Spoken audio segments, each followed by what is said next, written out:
at is a monster from some bygone era. It's time to show Kong that man is king.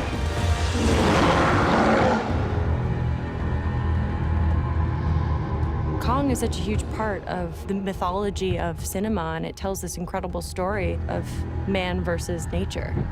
Every part of what the original Kong is the best individual pieces of cinema. It doesn't feel derivative of something that you've seen before. You know, in the very first story, Kong is referred to as Kong, the eighth wonder of the world! Kong exists to inspire wonder. He was on buildings, swatting down planes. It was high adventure for us. I don't know anybody that's ever seen one of those movies and hasn't been captivated by things we've never even thought of before. The exciting thing became, how do we tell a new story within that mythology? How do we take the things people loved about Kong and reinvent them, not for reinvention's sake, but for a reason that solidifies why this movie should exist? This is a different thing. This isn't man versus nature. This is man versus God.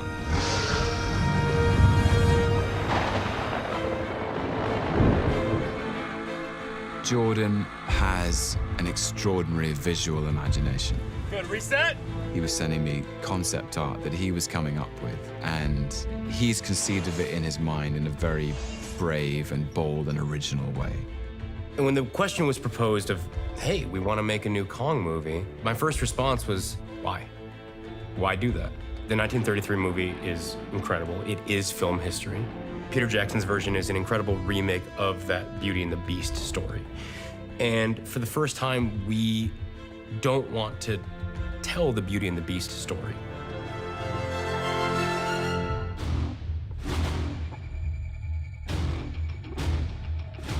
Jordan came in the door with this idea for setting the movie in the 1970s, which we thought was really fresh because it's the dawn of the Landsat program, which was the first time we started mapping the Earth with satellites.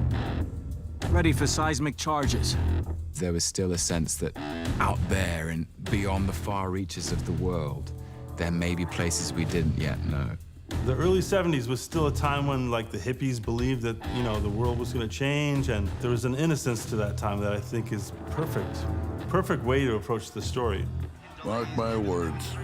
There'll never be a more screwed up time in Washington. It puts it into perspective because we know what the 70s was. We know politically what that climate was. It's gritty. It's not pretty. To end the war and bring peace with honor in Vietnam.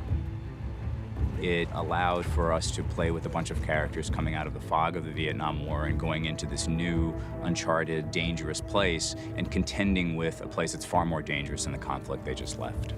Commander in the sky, commander on the ground. I'm commander wherever I am. At this point in 1973 in human history, we no longer had a balance with the world. We were actively destroying the world. We were destroying myth. And so to take these people to an island where it's untouched by man. And so there's a pureness to it. There's a catharsis to it. We're leaving the world that is falling apart. And suddenly we're in a pure place. And then you go to that pure place and then you're put back in the food chain.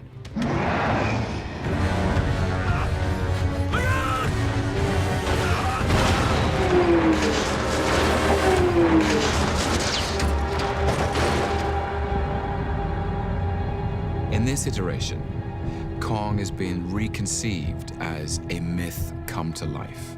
He is truly monstrous in size and scale and scope. It's this giant beast, and it's initially very easy to fear something that large and ferocious, and it's when you begin to respect and acknowledge the humanity that exists in this creature that it draws you closer to it. He's not a gorilla. He's not an animal. He's not a, beast. He's a being. And it's just something that we don't understand yet. He is the last of his kind.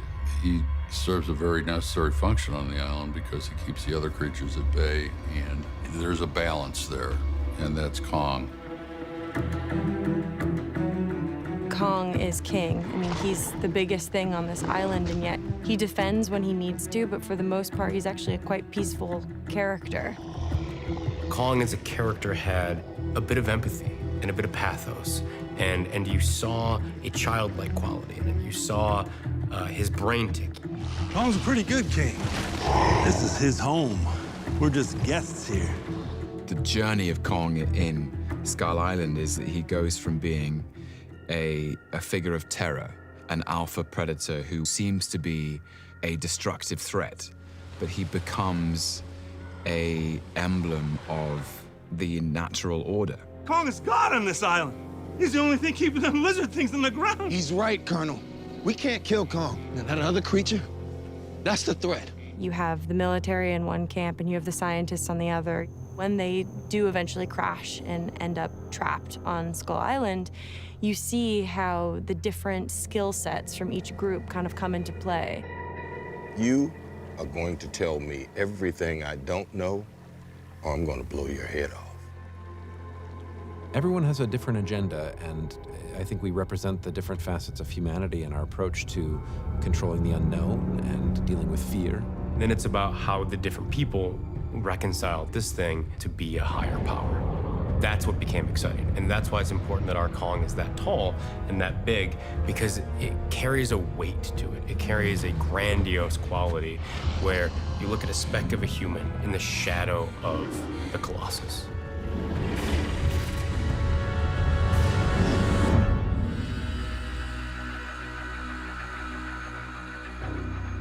In the center of all of this, you have a woman who's fighting for her rights and is showing a new way of being a woman, creating a female character that's much more dynamic and more hands-on than what we've previously seen in the movie. When I first started talking to Brie about it, it wasn't about this woman who needed to be saved. It's people like you lost us support back home. You're not actually gonna blame the people without guns for losing the war, are you? Camera's way more dangerous than a gun. If anything, she needed her own saving internally, as everybody in the 70s was sort of spiraling to figure out who they were. You don't strike me as a war photographer. Anti-war photographer. And being a woman doesn't just mean that you're like beautiful and sort of sit there and wait to be grasped and taken a hold of.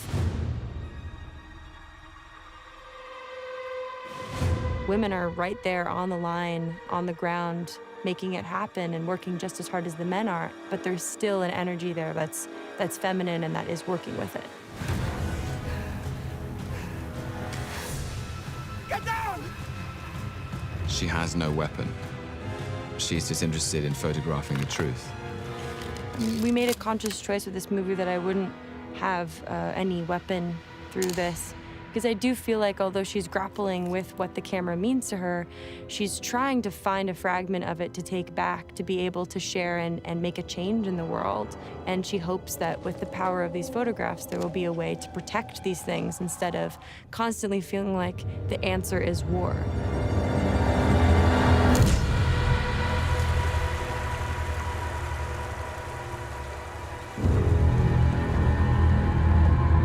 These men did not die in vain. I just like the fact that Packer's a warrior who's very loyal to his men. He does have a huge resentment because Kong is killing his men. So it becomes his mission. I became Ahab, he was my white whale. There's enough munitions on that down sea stallion to finish the job. Packard's war with Kong is as futile as screaming into a hurricane. Kong is a force of nature.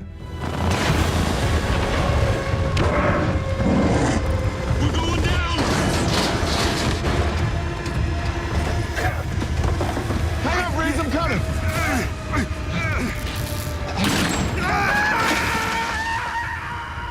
Kong's protecting his home, and Packard is protecting his men. And they're both in situations that they have no control over. You understand them both. It's about who really is the monster. And there's this point where that kind of turns, where Kong is the threat, but then we realize that the threat is really the human characters who come into that environment.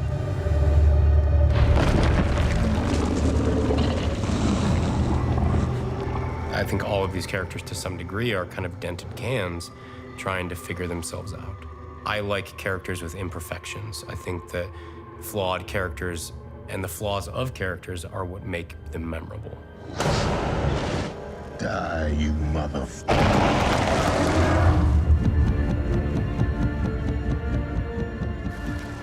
This movie is not just escapist entertainment, you know, it is, but at the same time, as a metaphor, the movie is about our world right now. Conflict, how to resolve conflict. People that believe, like, if it doesn't work at first, get a bigger hammer, that kind of point of view. The film will function as a fantastic, breathtaking piece of spectacle, but I think there will be a commentary on the responsibility we have as human beings with our destructive tools. Hopefully they think about their role in the world and think about what role myth plays in their life, what role nature plays in their life, what symbiosis they have with the world, you know? But more importantly, I just want them to walk out and have had fun. The thing about Kong Skull Island to me is that it's all of these different things. You know, it is a genre mashup of 70s films and very contemporary films, and hopefully we can sort of fuse the throwback elements and the very modern elements into something that becomes kind of timeless. It's amazing. Okay. We just fundamentally are trying to treat our Kong in a way that honors what came before it, but paves a new path.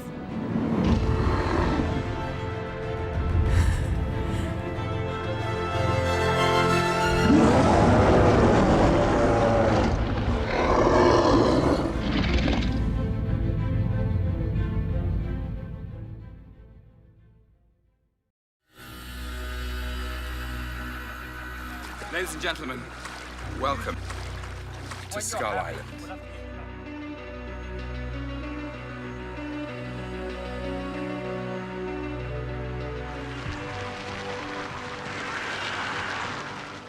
Skull Island essentially was the first cinematic destination. It's a place that feels like it could exist in our world, but it's heightened and it's surreal, and a big part of it is about trying to tap into the idea of myth in general.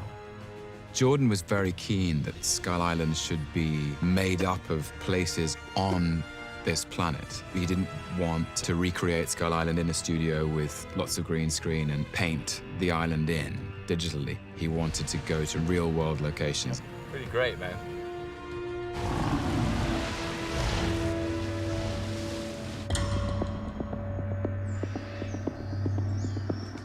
We started in Oahu in Hawaii, and then in Queensland in Australia, and then Vietnam.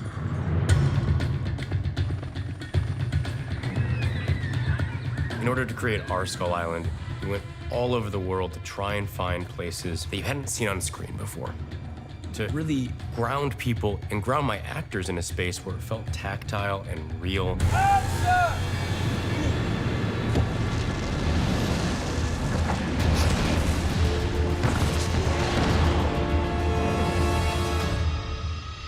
Fall back! Go, go! And it helps. You're not standing on a soundstage, but you're actually in the thick of the brush. You know, you're actually in the lake. You're by these places with real fire, real heat. Before you guys run, you're slowly walking away for a good 5 steps. You're still facing the fire. One of the things we're also getting here is a variety of flora and fauna and just visually places that don't look familiar to movie audiences in terms of geography and the otherworldliness of it. We're trying to get nature in its raw form and show the diversity of the island. As you continue to travel through it, you see the variations. And so it really was this plan to sort of take Hawaii and Australia and Vietnam, where you're taking fundamentally different aesthetics and looks and fusing them together into something that feels as vicious and beautiful and terrifying as Skull Island.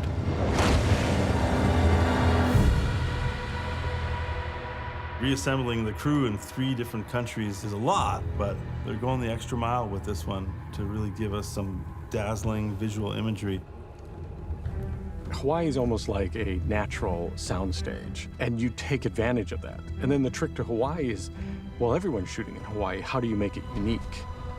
What the hell is this place? This is what's left of Kong's parents. In the previous iterations of Kong, we never know where Kong came from. We don't know anything about his species or his family. And the boneyard in this film is a way for us to kind of see what's happened before our characters have arrived at Skull Island. We see the remains of his parents. We see the remains of other creatures. We actually throw a little bit of an Easter egg in there in saying that there could have been dinosaurs at one time on this island. But it's basically a killing field. We were in Hawaii for like 2 months shooting sort of in these big valleys where the boneyard is, which is really, really amazing because you just look around you and it really puts you in that world. The boneyard was one of the most exciting things. It was immediately like, well, this is just a playground. This is scary on its face. We don't have to act a lot of this. It's a very unique, eerie feeling that when you're in it, you feel like something could happen at any moment.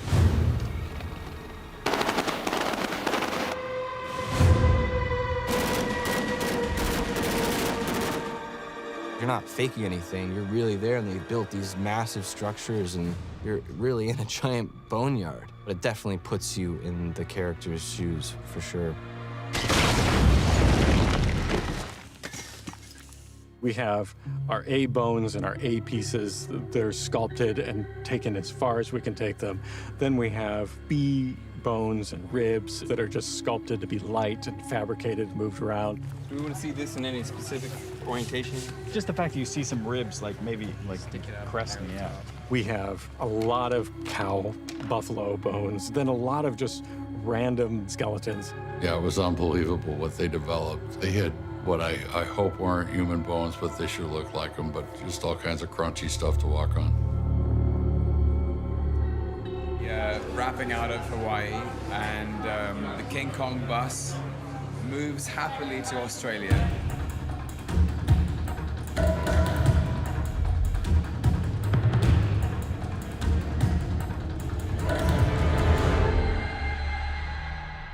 In Australia, it was a way for us to keep moving globally towards Vietnam and then also take advantage of other looks. Hey, camera marker. We shot at this paper bark forest, and all the trees sort of look the same, and it's got a very dreamlike quality to it. Really beautiful, like creeks and jungles. Australia is one of the great wildernesses. The trees are taller, the leaves are greener, the forests are very, very beautiful. That's added so much, I think.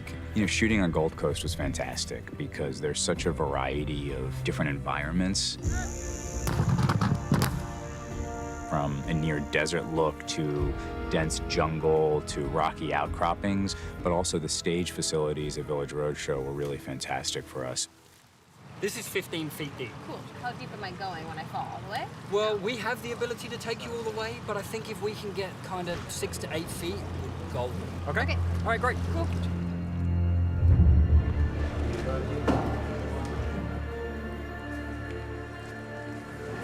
I'm Lieutenant Hank Marlowe, and these are my friends.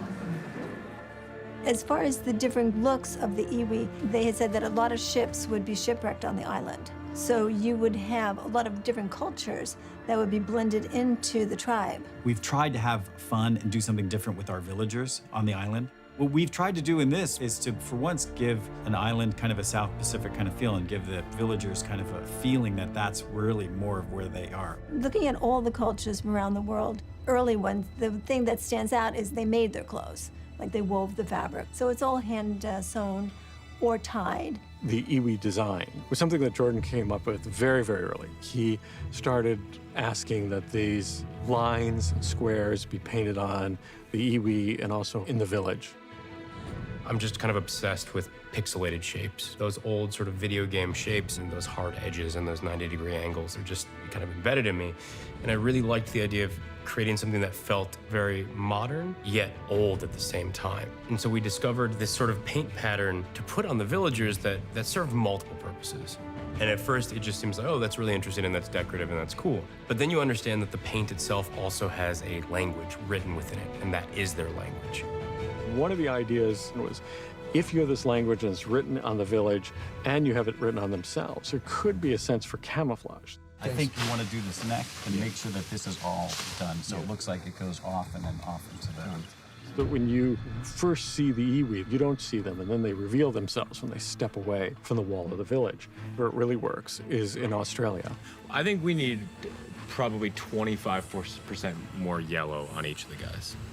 Something going across the leg and like even just like a little bit of that corner. On a day where we have our iwi villages working, you know, we had 70 makeup people working. They can come out and up, but the out one's short, the up one's long. It's time consuming, you know, in order to get that much work done to a performer in the amount of time that we're allotted. You know, we have 3 and 4 people working on one person. And there's quite a bit of detail involved in trying to get it to the level that the director and we all wanted to get. It's a lot of manpower to do something like that. You guys look amazing. All of you. She's like, Just the sequence of the iwi sort of coming out of the walls was just so bizarre to shoot because you walk into the set and, you know, you really can't see all of them. Oh!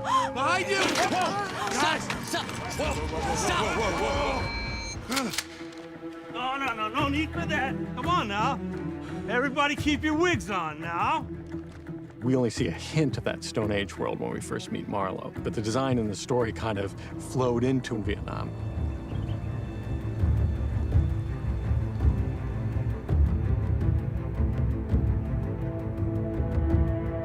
The indigenous tribe of the island, there's a greater mythology to them. They are a part of the Kong mythology. To have a village, to have a wall, these are all things that are relatively important to Kong mythos. I wanted this tribe to be something that worshiped this beast, to understand that he is the god of this island. It became a really great and interesting and hard task to create something that felt fresh.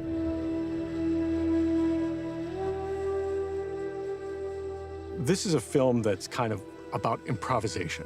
So coming to Vietnam, you can't come with a full crew and say, okay, this is what we're gonna build. This is what I packed up. This is what's being created over. We have the constraints in terms of like how we bring this equipment in here.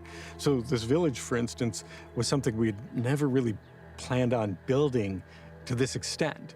When you see the walls and you think, oh, okay, the walls have a certain color palette and that's tying into how the huts were built, that's complete serendipity. I'd love to say, well, of course, this is what I'm gonna do, and then I'm gonna have my painter come in here. But it's really having a tremendous Vietnamese crew come in and go, these are actual materials, and this is how we would build it. And this looks beautiful. And the more we got, the more Jordan liked, the bigger the set got. And now I think the acreage on this set is larger than the boneyard. And that's just coming into a place, finding the honesty of what it has, in this case, the materials, the people, and building it. It grounds everything. It will really help when you bring Kong into an environment that's grounded and real.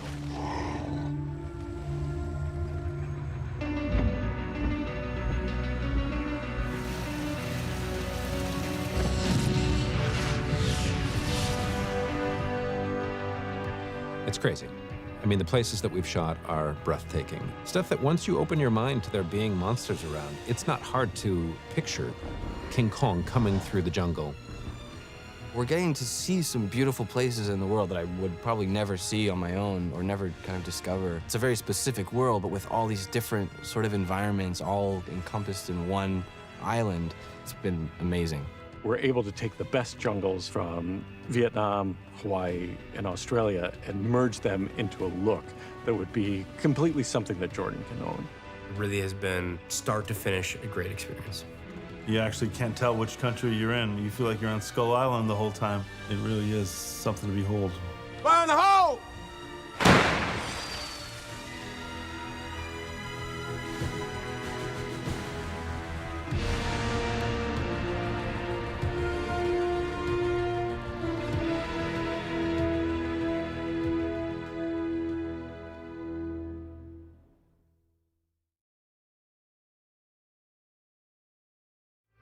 That's Kong. He's king around here. He's God to these people. Kong is film history. It's what blew open the doors for so many people on what was possible or imaginable with cinema. What we're doing is trying to pay homage to that and then create something incredible and new and fresh. When we first started talking to Jordan about the project, he really emphasized how much Kong is so unique as far as what he represents, not only as a character, but as a technological innovation with each iteration of him that's been out there. This Kong is completely new. The scale with which he's been conceived is vast.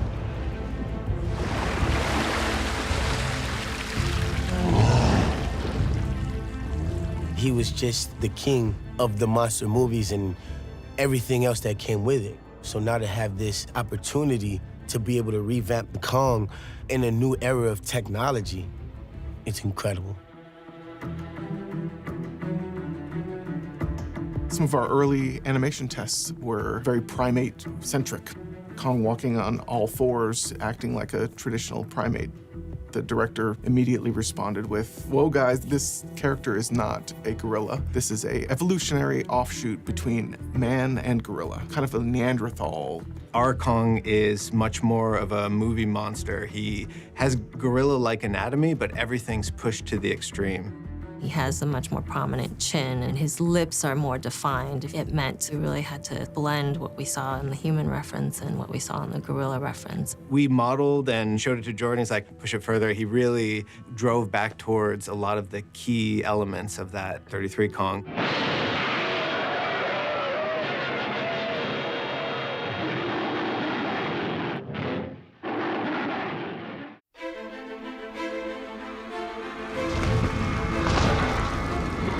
He's 100 feet tall. And the reason that we did that is because it became exciting and important to me that when people step foot on this island, their first response is to look at that thing and say, that's a god. Our Kong is closer to the 33 version of the character. With that comes a lot of different challenges. Our biggest challenge right off the bat was going to be the fact that he was 100 feet tall. He walks upright. How do we film him for a anamorphic movie with a very narrow aspect ratio? The lead's about 100 feet. Great. Action!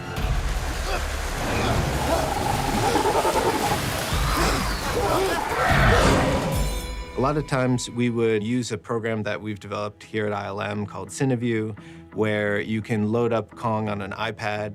This is our Kong visualizer. Basically, we can put Kong in here, and so here he happens to be laying down, but we can move him around. And it's really just a tool designed for visualization on set.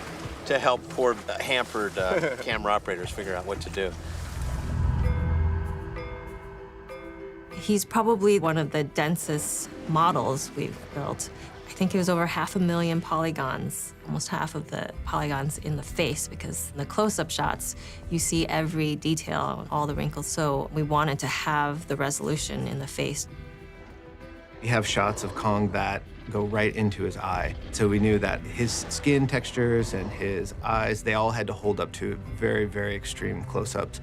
A lot of shots were just going to be his foot or just his hand. At 100 feet tall, we were going to be seeing every single part of him in detail.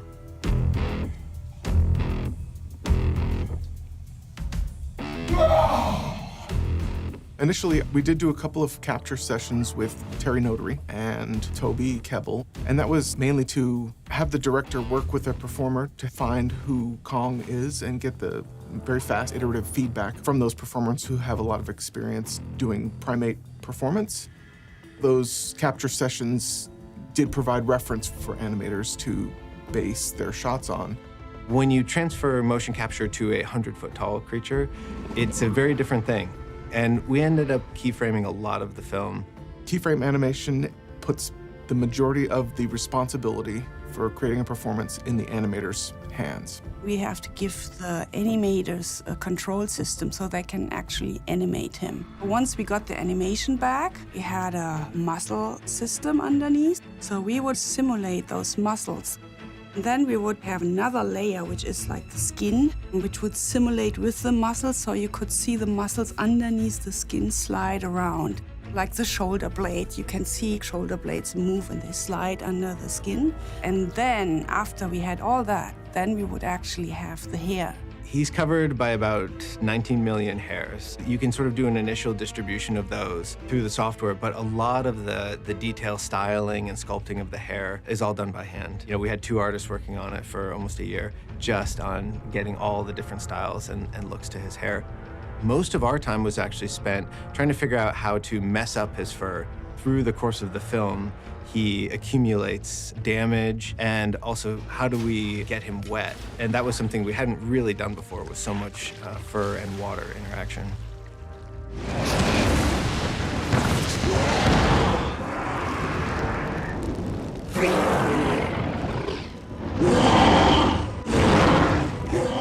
den where he's lit on fire, essentially. And so that was an entirely new look to the fur, where we have a lot of singed fur and blackened fur. And we had to do a lot of technology development to figure out how do we sustain that damage throughout the film so there's continuity.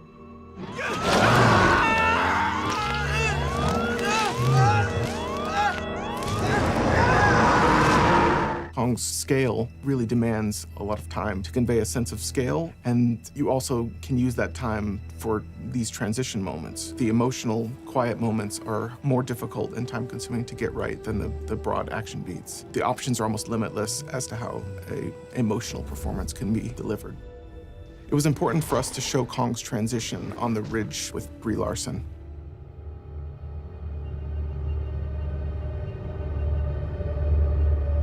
I think there's something really beautiful about the fact that Kong is king, and yet he doesn't choose to use that power in a way that's harmful. I just remember the first time I ever was with the elephant, and I was like completely intrigued and totally terrified at the same time. Like I kept taking a step closer and then running away and then coming up closer, because there's this gentleness to their soul, but at the same time you know that they are the one with the upper hand. They can crush you at any moment, and yet they don't. I mean, that's kind of where a lot of the inspiration came from for how I was going to feel that moment.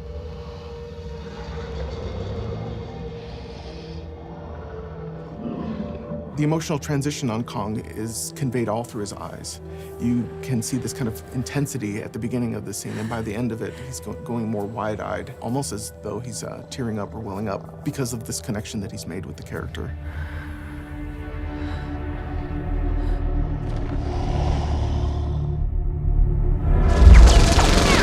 Killed it. In the past, Kong has really gotten the best of by airplanes, so the director wanted to take the opportunity to kind of give Kong the upper hand. Let's show the audience what it would look like if Kong was in control of the battle. I think that the take that Jordan took on this was very interesting. He put him into Vietnam, Apocalypse Now type of scenario. I think it made it visually interesting, a little bit grittier, that kind of throwback to Heart of Darkness sort of feel to it. Having the actual footage from Vietnam with actual Vietnam-era helicopters really influenced the look of our all-CG environments so that you can not tell the difference between the real stuff and what we created here at ILM. Even though the actual physical shoots happened in Hawaii and Australia and in Vietnam, we wanted it all to look like Vietnam. A lot of that started with building a set of all the mountains. So we had a LiDAR scan and a ton of photography and built a set and then defined like where all of this action is happening. And all of these different areas have their own sort of setups and their own sort of feeling. From sunsets on the ocean with this big storm happening right in front of you, to then seeing a sunset silhouetted by Kong. So it's quite different setups, a lot of different locations.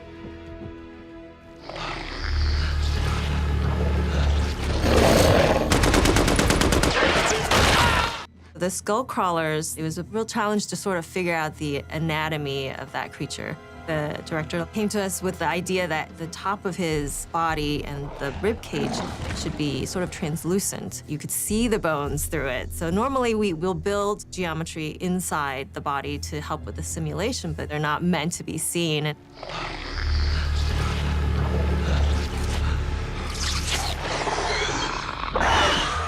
Finding the way the skull crawler moved was a challenge for animators. You can figure out a lot about a character just by the way it walks, the posture, how fast the steps are, trying to get a sense of weight in there, what the tail might do.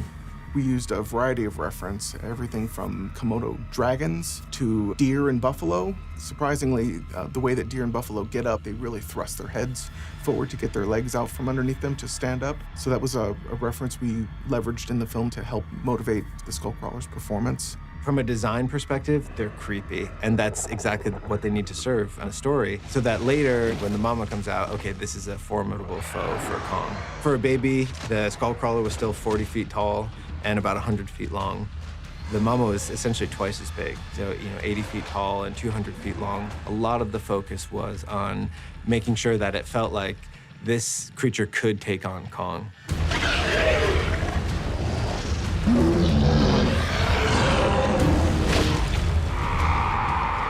huge challenge for that battle was creating fight moves that felt like animal behavior, not too human looking. You didn't want Kong throwing kicks or anything like that, so you're kind of limited with what type of moves that they can do on one another, and then you also want to take into consideration what their abilities are just based on their design, and then seeing all of that take place, splashing up water and mud. It was intense.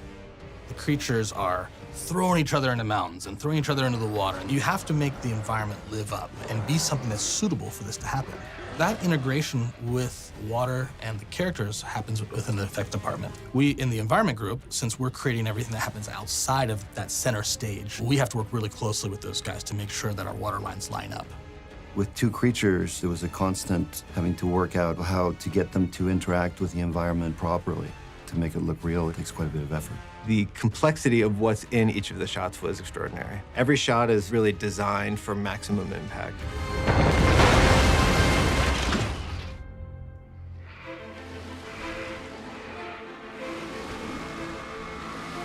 Seems like every time somebody creates Kong for the big screen, they're pushing the envelope, visual effects-wise. So to be able to have an opportunity to contribute to that legacy was an awesome opportunity. Having a fresh take on something that had already been done and also creating this sort of larger scale and using the new technology to do it was very exciting. Kong is one of the very first creatures ever made for cinema. I think anybody that does this type of work has got to have a little soft spot for Kong.